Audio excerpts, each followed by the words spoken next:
بسم الله الرحمن الرحیم. د محمود غزنوي یو نصیحت آموز حکایت دی. یو سړي د سلطان محمود غزنوي د لالچ معلومولو یوه طریقه وکړه.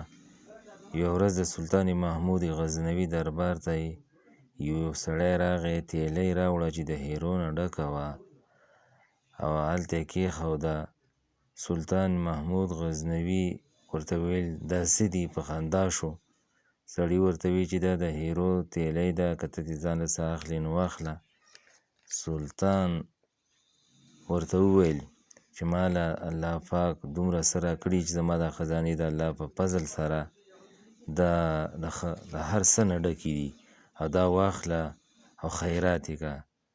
نو په دې باندې هغه سړی پوه شو، دا سبق یې ترې حاصل کړو چې یاره سلطان صاحب چې کوم دی نو دا لالچي نه دی، او پته ورته ولګېده چې سلطان محمود غزنوي لکه ډېر ښه سړی دی، لالچ نه کوي.